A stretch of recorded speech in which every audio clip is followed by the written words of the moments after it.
Hello friends, welcome back to Mansi study channel. दोस्तों, आज है 15 नवंबर 2024 और 15 नवंबर 2024 से रिलेटेड करंट अफेयर्स के जितने भी क्वेश्चन बन सकते हैं आज की क्लास में सारे क्वेश्चन को कवर करेंगे और हर क्वेश्चन से रिलेटेड इंपॉर्टेंट पॉइंट भी मैं आपको बताऊंगी। तो आप लोग पूरा क्लास बहुत ध्यान से देखिएगा।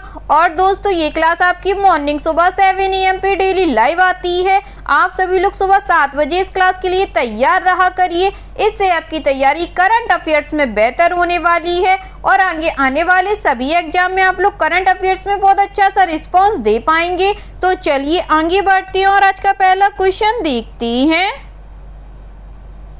आज का पहला क्वेश्चन लिखा है फ्रेंड्स, शिगेरू इशिबा हाल ही में किस देश के प्रधानमंत्री चुने गए हैं? Shigeru Ishiba has recently been elected the prime minister of which country? First option है थाईलैंड, सेकेंड ऑप्शन है जापान, थर्ड ऑप्शन है मलेशिया, फोर्थ ऑप्शन है वियतनाम।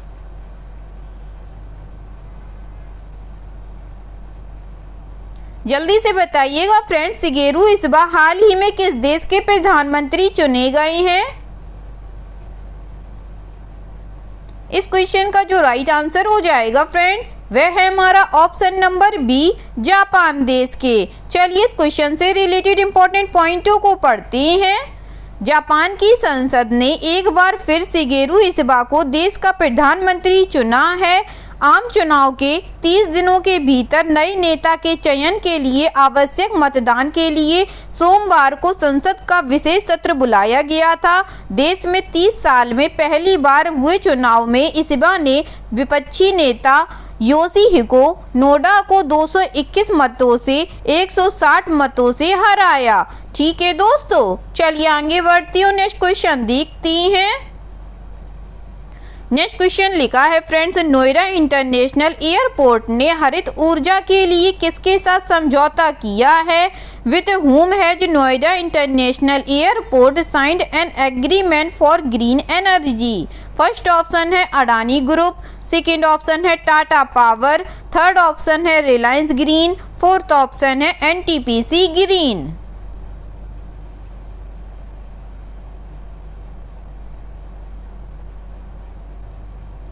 जल्दी से बताइएगा दोस्तों, नोएडा इंटरनेशनल एयरपोर्ट ने हरित ऊर्जा के लिए किसके साथ समझौता किया है?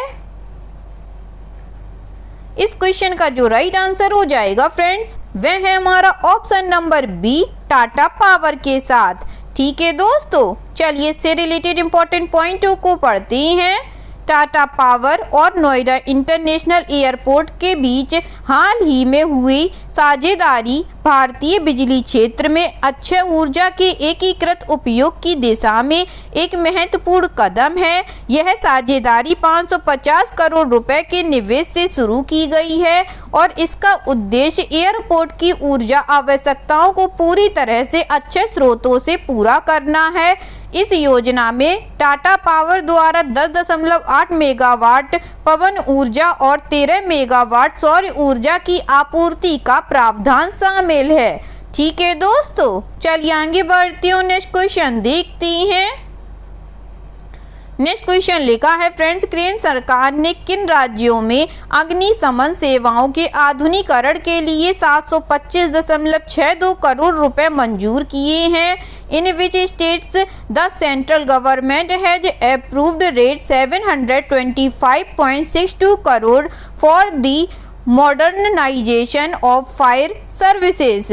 फर्स्ट ऑप्शन है Maharashtra, Gujarat and Tamil Nadu, second option है Chhattisgarh, Orissa and West Bengal, third option है Uttar Pradesh, Bihar and Punjab, fourth option है राजस्थान, मध्य प्रदेश एंड झारखंड।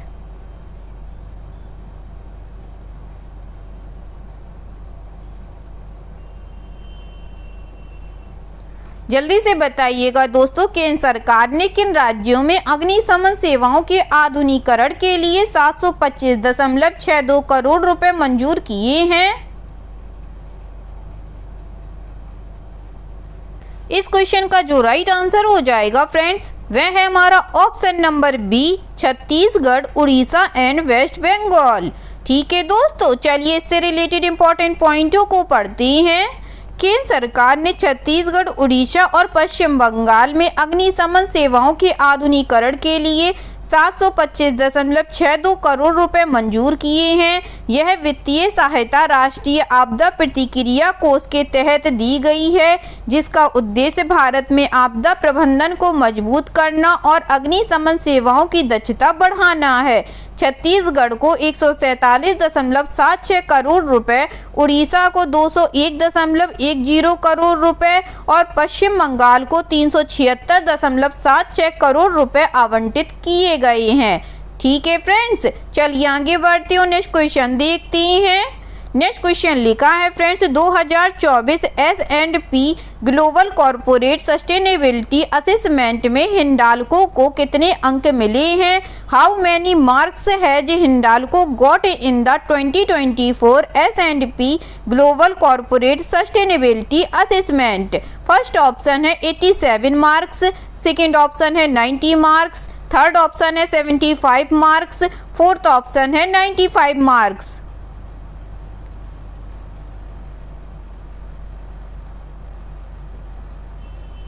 बताइएगा दोस्तों, 2024 S&P global corporate sustainability assessment में हिंडाल्को को कितने अंक मिले हैं? इस क्वेश्चन का जो राइट आंसर हो जाएगा फ्रेंड्स, वह है हमारा ऑप्शन नंबर ए, 87 मार्क्स। चलिए इससे रिलेटेड इंपॉर्टेंट पॉइंटों को पढ़ते हैं। हिंडाल्को को S&P global corporate sustainability assessment ranking 2024 में लगातार 5वें वर्ष दुनिया की सबसे टिकाऊ एल्यूमिनियम कंपनी के रूप में मान्यता दी गई है, जिसने 100 में से 87 अंक प्राप्त किए हैं, जो पिछले वर्ष के स्कोर से 9 अंक अधिक हैं और अब तक का सर्वोच्च स्कोर है। ठीक है दोस्तों, चलिए आगे बढ़ते हो, नेक्स्ट क्वेश्चन देखते हैं। नेक्स्ट क्वेश्चन लिखा है फ्रेंड्स, मॉरिशस के नए प्रधानमंत्री कौन बने हैं? Who has become the new prime minister of Mauritius? First option है प्रविंदर जगन्नाथ, सेकेंड ऑप्शन है अशोक सिन्हा, थर्ड ऑप्शन है डॉक्टर नवीन राम गुलाम, फोर्थ ऑप्शन है नन ऑफ दीज।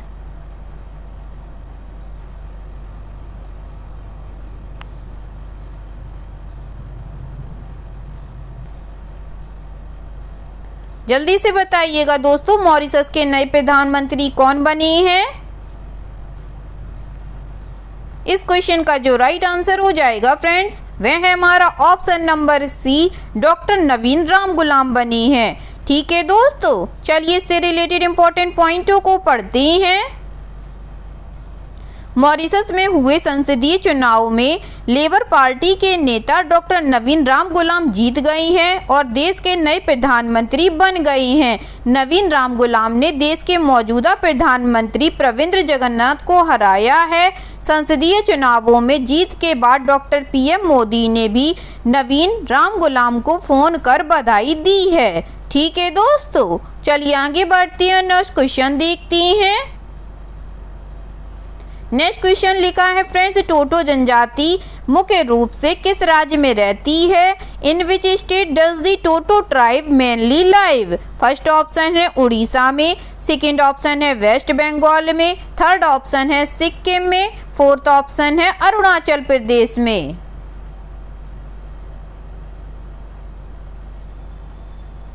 जल्दी से बताइएगा दोस्तों, टोटो जनजाति मुख्य रूप से किस राज्य में रहती है?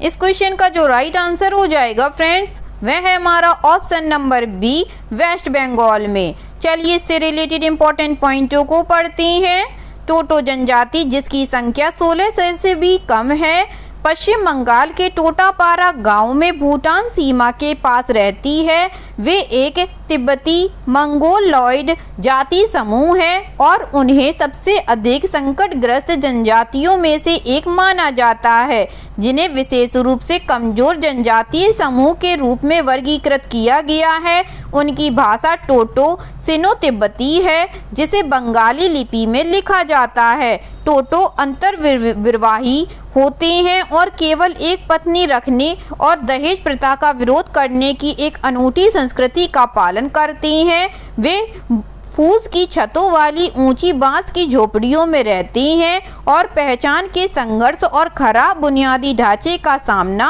कर रहे हैं। ठीक है दोस्तों, चलिए आगे बढ़ती हूँ, नेक्स्ट क्वेश्चन देखते हैं। नेक्स्ट क्वेश्चन लिखा है फ्रेंड्स, महिला एशियाई हॉकी चैंपियंस ट्रॉफी 2024 का मेजबान कौन सा शहर है? Which city is the host of the women's Asian hockey championship trophy 2024? First option है जयपुर राजस्थान, सेकेंड ऑप्शन है लखनऊ उत्तर प्रदेश, थर्ड ऑप्शन है राजगीर बिहार, फोर्थ ऑप्शन है इंदौर मध्य प्रदेश।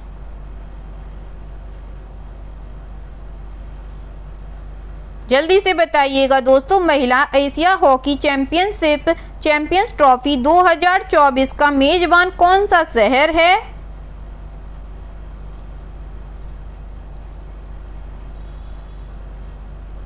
इस क्वेश्चन का जो राइट आंसर हो जाएगा फ्रेंड्स, वह है हमारा option number C, Rajgir Bihar. ठीक है दोस्तों, चलिए इससे रिलेटेड इंपॉर्टेंट पॉइंटों को पढ़ते हैं। 2024 महिला एशिया चैंपियंस ट्रॉफी 11 से 20 नवंबर तक बिहार के राजगीर हॉकी स्टेडियम में आयोजित की जाएगी। यह बिहार में पहला अंतर्राष्ट्रीय हॉकी टूर्नामेंट है। नई कप्तान सलीमा टेटे की अगुवाई में भारतीय महिला हॉकी टीम अपने खिताब का बचाव करेगी। भाग लेने वाली शीर्ष टीमों में चीन, पेरिस ओलंपिक रजत पदक विजेता, जापान, कोरिया, मलेशिया और थाईलैंड शामिल है। यह टूर्नामेंट अंतर्राष्ट्रीय खेल आयोजनों की मेजबानी में बिहार की बढ़ती भूमिका को दर्शाता है। ठीक है दोस्तों, चलिए आगे बढ़ती हूँ, नेक्स्ट क्वेश्चन देखते हैं। नेक्स्ट क्वेश्चन लिखा है फ्रेंड्स, पंडित राम नारायण जिनका हाल ही में निधन हो गया, किस क्षेत्र से जुड़े थे? Pandit Ram Narayan who passed away recently was associated with which field? First option है म्यूजिक से, सेकेंड ऑप्शन है जर्नलिज्म से, थर्ड ऑप्शन है पॉलिटिक्स से, फोर्थ ऑप्शन है स्पोर्ट्स से।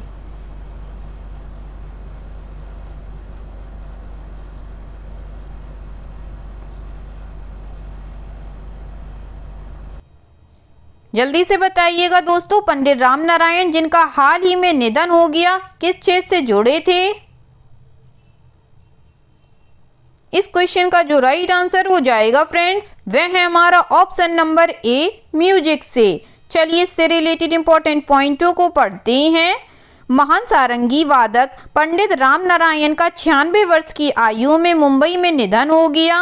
वे एक प्रसिद्ध हिंदुस्तानी संगीतकार थे। उन्हें सारंगी पर अपनी महारत के लिए जाना जाता था। उन्हें पद्म विभूषण और संगीत नाटक अकादमी पुरस्कार सहित कई प्रतिष्ठित पुरस्कार मिले। उनके निधन पर महाराष्ट्र के राज्यपाल सीपी राधाकृष्णन सहित पूरे भारत में श्रद्धांजलि दी गई। ठीक है दोस्तों, चलिए आगे बढ़ती हूँ, नेक्स्ट क्वेश्चन देखते हैं। नेक्स्ट क्वेश्चन लिखा है फ्रेंड्स, किस दिन को राष्ट्रीय शिक्षा दिवस के रूप में जाना जाता है? Which day is celebrated as national education day? First option है 10 नवंबर को, सेकेंड ऑप्शन है 11 नवंबर को, थर्ड ऑप्शन है 12 नवंबर को, फोर्थ ऑप्शन है 13 नवंबर को।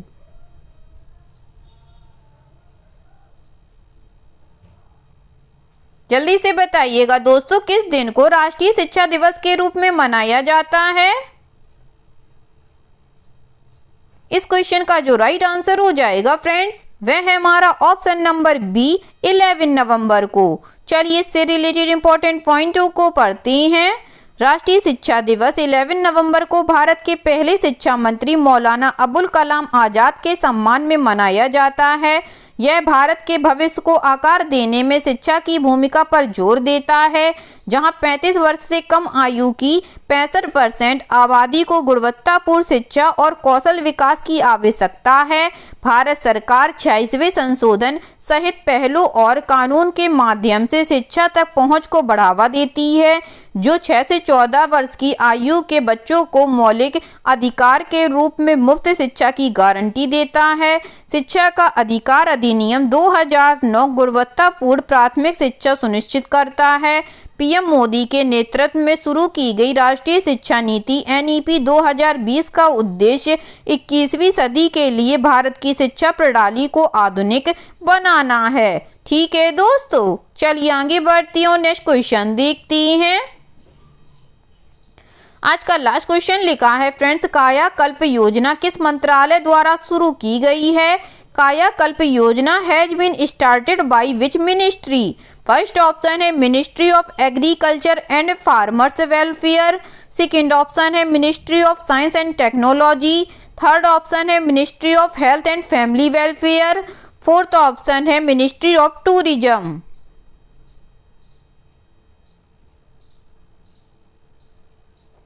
जल्दी से बताइएगा दोस्तों, कायाकल्प योजना किस मंत्रालय द्वारा शुरू की गई है?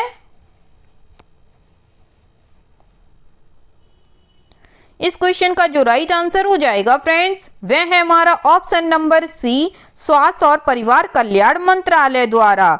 चलिए इससे रिलेटेड इंपॉर्टेंट पॉइंटों को पढ़ते हैं। राजस्थान कॉलेज शिक्षा आयुक्तालय ने कायाकल्प योजना के तहत 20 सरकारी कॉलेजों को अपने मुखौटे और प्रवेश द्वारों को नारंगी रंग से रंगने का निर्देश दिया। स्वच्छ भारत अधिनियम के तहत 2015 में स्वास्थ्य और परिवार कल्याण मंत्रालय द्वारा शुरू की गई कायाकल्प योजना का उद्देश्य स्वच्छता को बढ़ावा देना और स्वास्थ्य सेवा की गुणवत्ता में सुधार करना है। यह सार्वजनिक स्वास्थ्य सुविधाओं में सफाई, स्वच्छता, संक्रमण नियंत्रण और पर्यावरण के अनुकूल प्रथाओं पर केंद्रित है। यह योजना उत्कृष्ट सफाई और स्वच्छता के लिए PHF को पुरस्कृत करती है और नियमित मूल्यांकन को प्रोत्साहित करती है। मूल्यांकन 3 स्तरों पर होता है, आंतरिक, सहकर्मी और बाहरी, जिसमें सुधार को ट्रैक करने के लिए हर साल स्कोर दर्ज किए जाते हैं।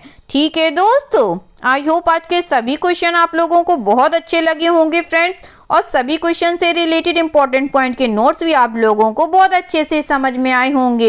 एग्जाम के नज़रिए से दोस्तों क्लास बहुत हेल्पफुल रही होगी आप लोगों के लिए। अगर आपको क्लास अच्छी लगी और सारे फैक्टों को आप लोगों ने अच्छे से समझा हो तो प्लीज़ इस क्लास को लाइक कीजिएगा, शेयर कीजिएगा और आपके अपने चैनल मानसी स्टडी चैनल को सब्सक्राइब कीजिएगा और अपना कमेंट बॉक्स में करना मत भूलिएगा।